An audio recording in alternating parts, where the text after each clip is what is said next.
et soyez les bienvenus dans notre émission Illumine ton âme avec la parole de Dieu. Nous parlons des cours d'affermissement chrétien et nous sommes dans notre leçon numéro 2 qui est l'assurance du salut.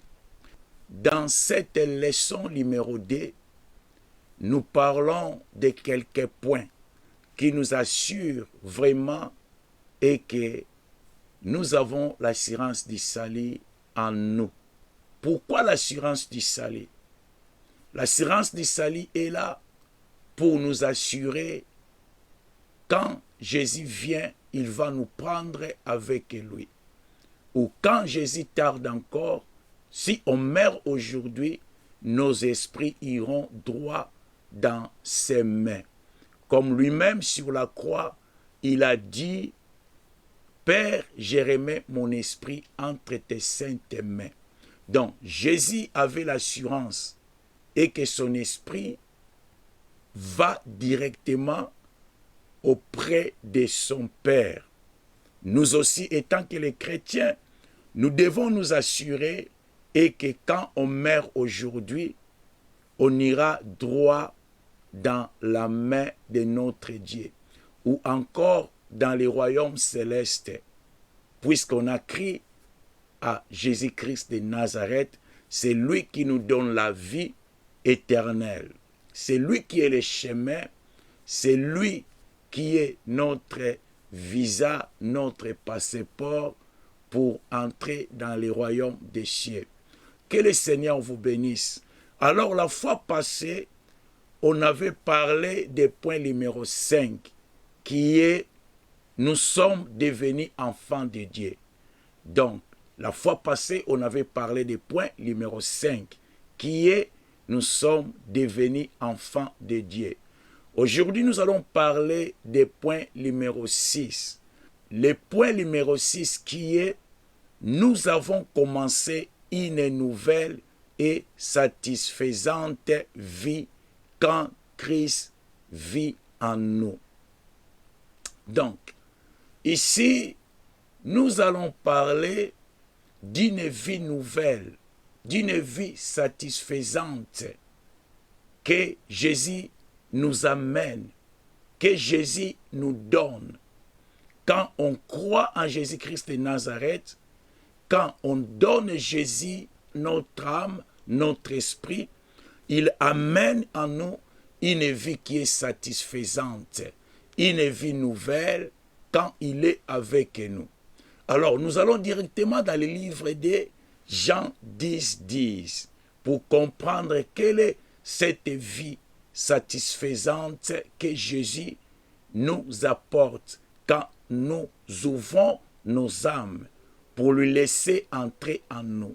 Il a une vie qu'il amène en nous. Alors, nous allons comprendre cela. Allons dans le livre de Jean 10, 10. La Bible nous dit ceci dans le livre de Jean 10, 10. Le voleur ne vient que pour dérober, égorger et détruire.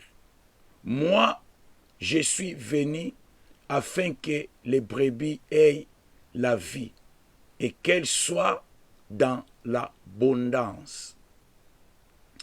Ici, c'est notre Seigneur, notre Roi. C'est lui qui nous parle ici. Il est en train de confirmer quand nous ouvrons nos âmes pour lui faire entrer. Il vient avec une vie nouvelle. Il vient afin que nous puissions avoir une vie en abondance. D'ailleurs, on avait déjà lu ces textes. Donc, ici, la Bible nous apprend que le voleur, il a un plan contre nous. Le voleur que la Bible est en train de nous parler ici, c'est notre ennemi. C'est l'ennemi de Dieu. C'est l'ennemi des chrétiens. L'ennemi de tous les enfants de Dieu. Il a un plan mauvais pour nous.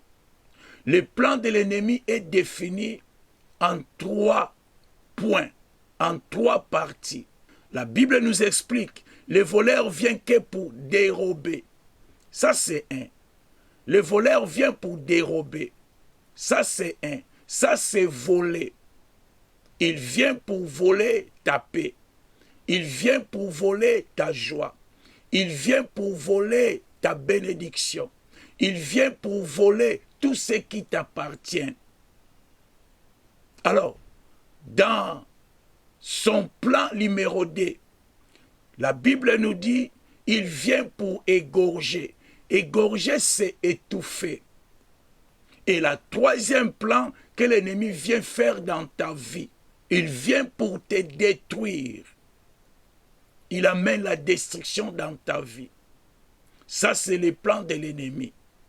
Donc, notre Seigneur a numéré les 3 points que l'ennemi vient faire dans ta vie.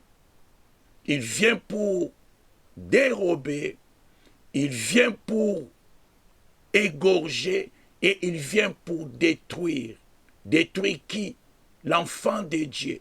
Mais le plan de Jésus-Christ, il a bien dit, il est venu pour nous donner la vie et cette vie en abondance. Donc, Jésus-Christ nous amène une vie satisfaisante, une vie en abondance. Il nous amène la joie, il nous amène la paix quand nous les laissons entrer dans nos âmes, dans nos esprits. Il nous amène une nouvelle vie, une vie satisfaisante, une vie glorieuse qu'il est en train d'amener dans notre vie. Bien-aimés dans le Seigneur, Jésus est venu pour que nous ayons une vie abondante, c'est-à-dire satisfaisante, une vie de joie, une vie heureuse, une vie glorieuse, ayant un but. Ceux qui n'ont pas Jésus dans leur vie n'a pas de but. Quand on parle d'une vie satisfaisante, on parle d'une vie heureuse. On parle d'une vie glorieuse. On parle d'une vie qui a un but. Il y a beaucoup de gens dans ce monde, leur vie n'a pas de but. Leur vie n'a pas d'impact. Voilà pourquoi je te présente Jésus. Dans ce 6e point, pour t'assurer que tu as la vie éternelle en toi. Puisque la vie éternelle, on le prend déjà quand on accepte Jésus-Christ de Nazareth dans nos vies. Quand on ouvre une porte, on le laisse entrer. Il nous donne déjà la vie éternelle. On a déjà cette vie en nous, mais ça ne se manifeste pas pendant que nous vivons encore. Mais quand on meurt, c'est ainsi qu'on va comprendre que non, j'ai la vie éternelle. Maintenant, ces cours nous assurent, quand nous vivons encore sur la terre, nous assurent à partir de ces points que nous apprenons. C'est ainsi qu'un chrétien, il saura s'il a la vie éternelle ou pas. Ces cours nous aident à comprendre si on n'est pas assuré qu'on puisse faire quelque chose. Si on n'est pas assuré, on ne va pas croiser les mains. Il faut faire quelque chose pour notre salut. Es-tu assuré? As-tu l'assurance du salut? Et que si tu meurs aujourd'hui, ton esprit ira droit aux mains de notre Seigneur, le Créateur des cieux et de la terre, notre Dieu, notre Roi. Es-tu assuré, bien-aimé dans le Seigneur? Jésus nous amène une vie satisfaisante. Jésus nous amène une vie glorieuse. Jésus nous amène une vie heureuse. As-tu une vie heureuse? Que le Seigneur te bénisse. Dans 2 Corinthiens 5, 17, la Bible nous dit ceci. Si quelqu'un est en Christ, il est une nouvelle créature. Les choses anciennes sont passées et voici toutes les choses sont devenues nouvelles.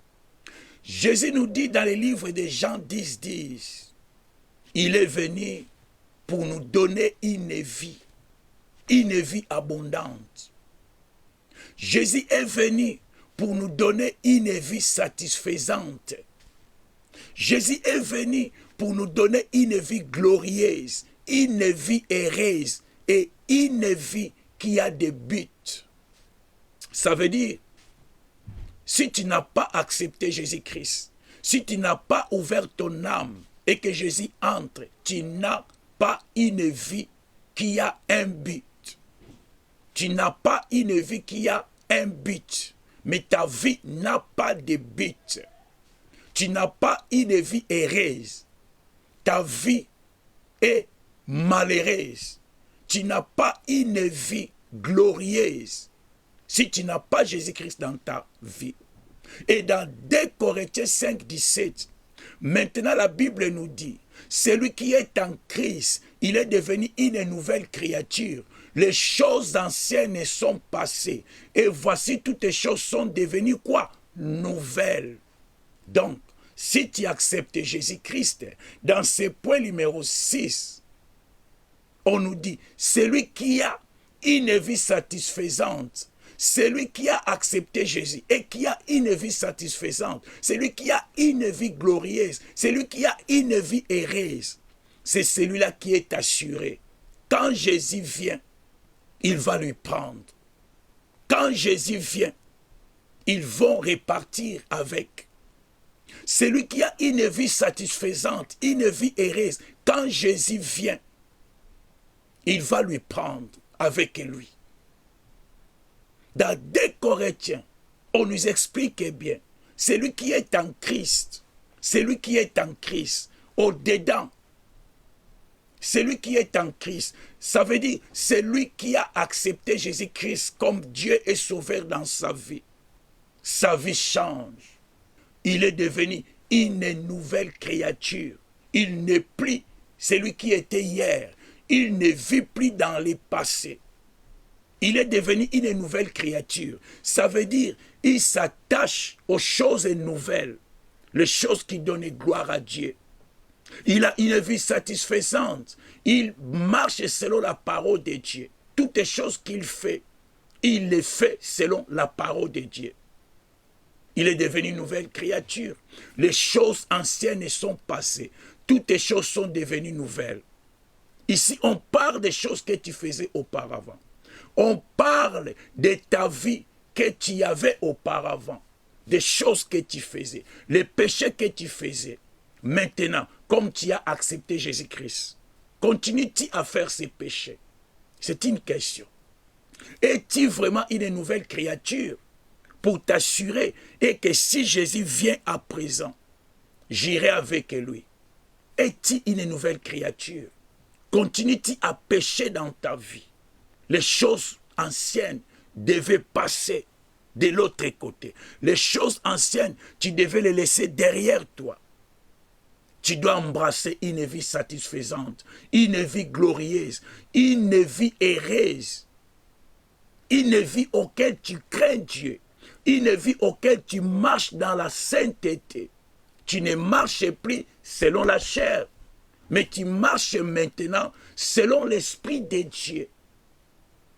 Es-tu devenu une nouvelle créature ou tu continues toujours dans tes anciennes habitudes, dans tes anciens caractères? Est-ce que tu continues toujours, bien-aimé dans le Seigneur? As-tu une vie satisfaisante? As-tu une vie glorieuse? La vie qui donne gloire à Dieu. As-tu une vie satisfaisante? Dans les points 6, on nous parle d'une vie nouvelle auquel tu ne marches plus selon les péchés.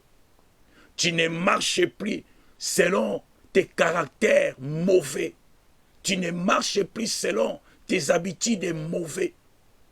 As-tu changé les choses comme tu as accepté Jésus-Christ de Nazareth?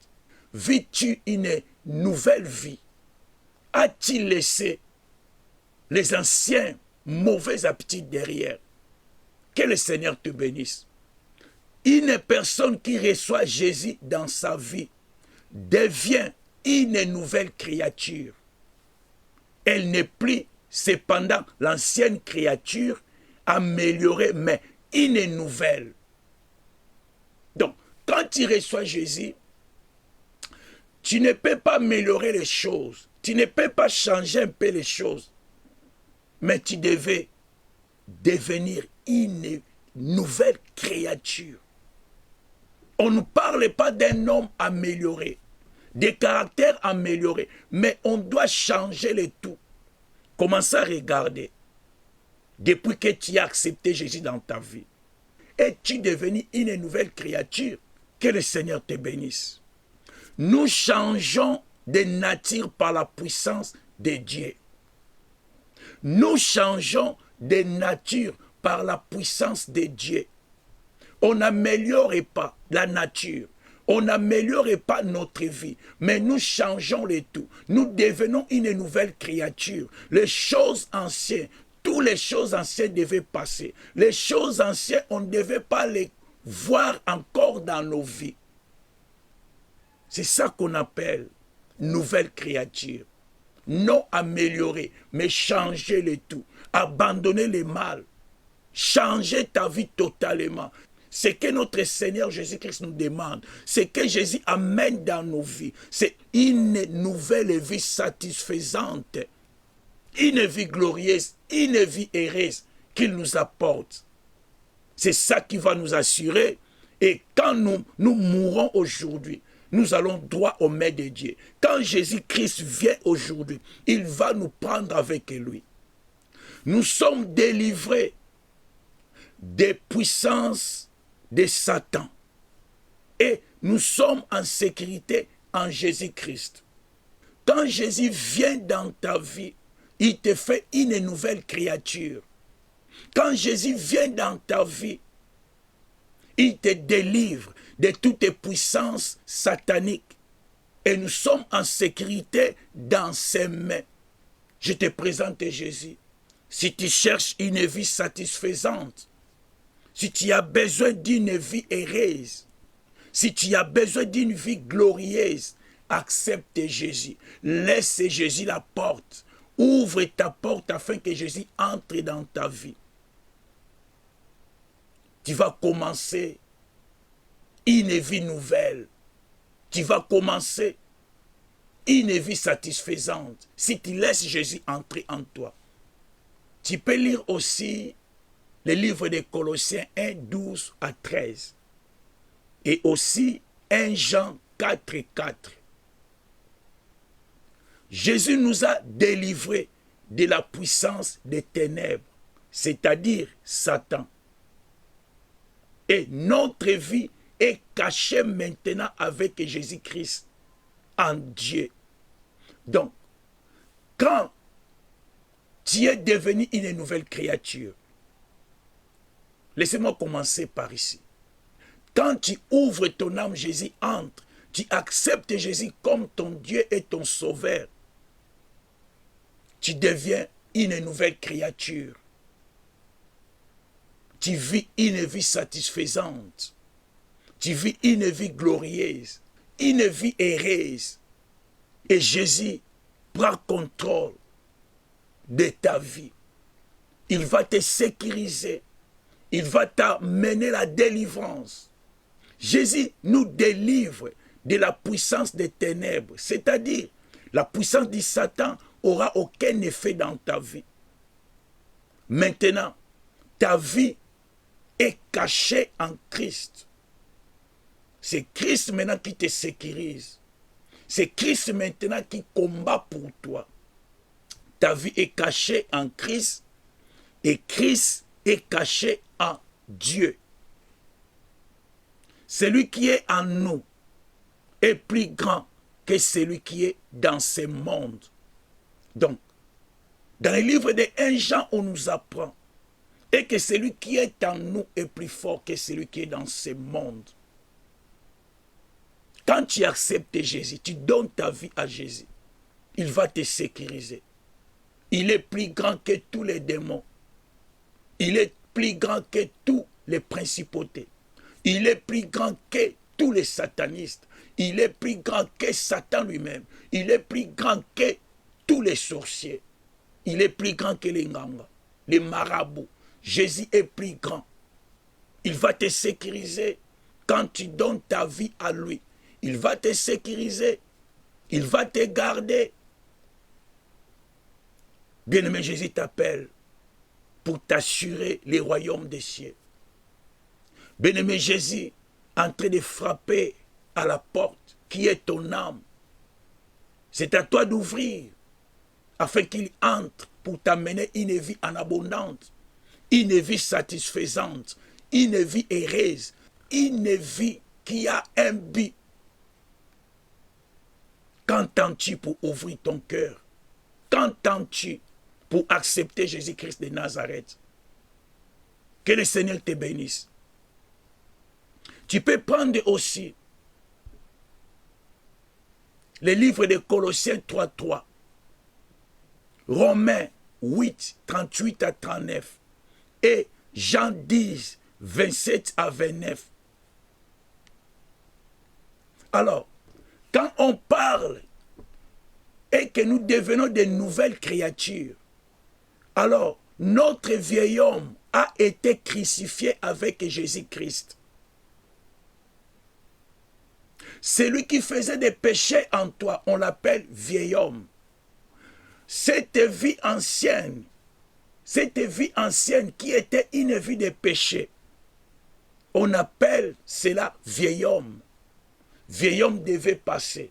Vieil homme devait mourir. Tu devais devenir une nouvelle créature. Tu devais changer. Devenir une nouvelle créature. Non modifiée. Non améliorée.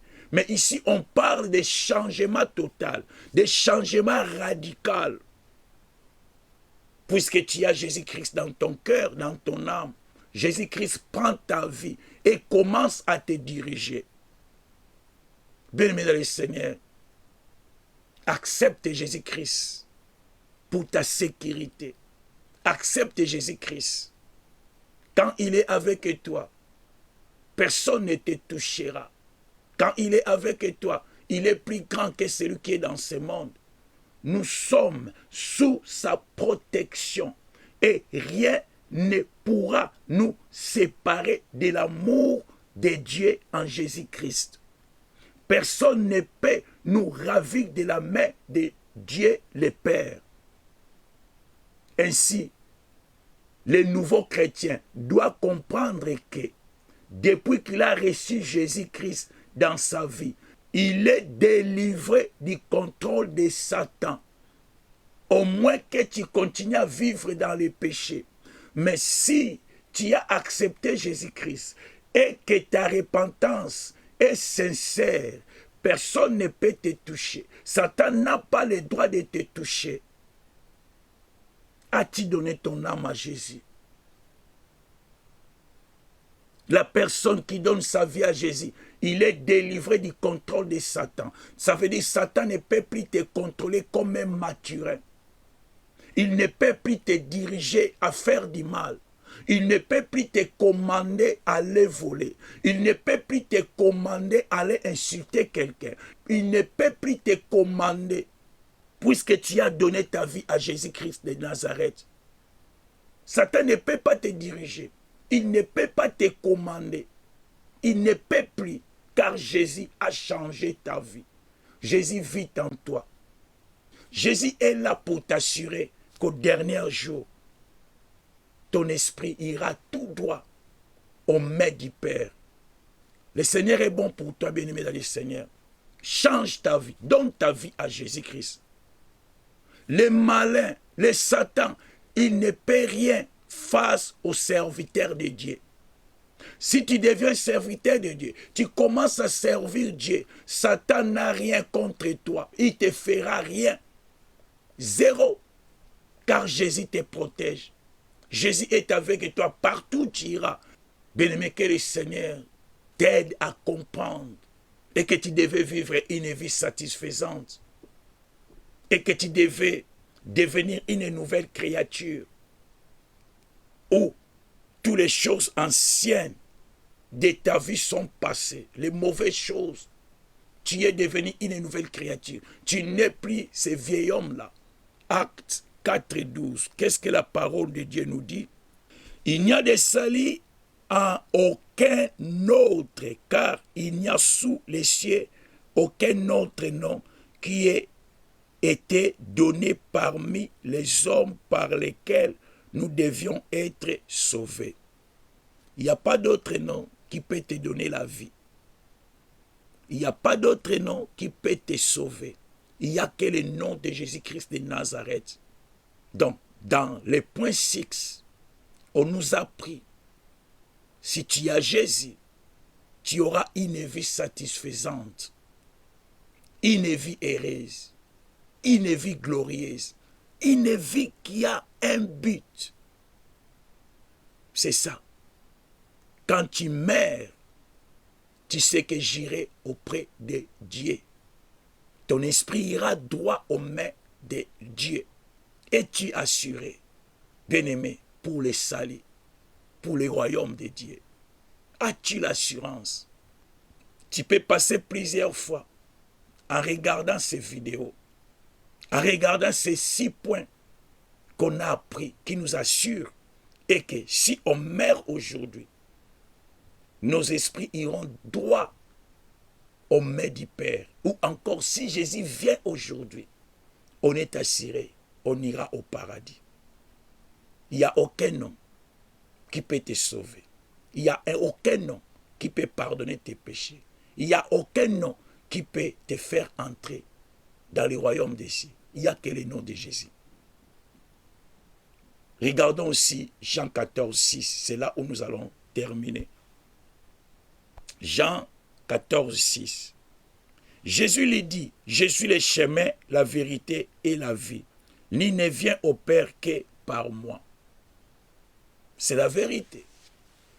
Jésus nous explique que c'est lui qui peut nous donner la vie. C'est lui qui peut nous assurer le royaume des cieux.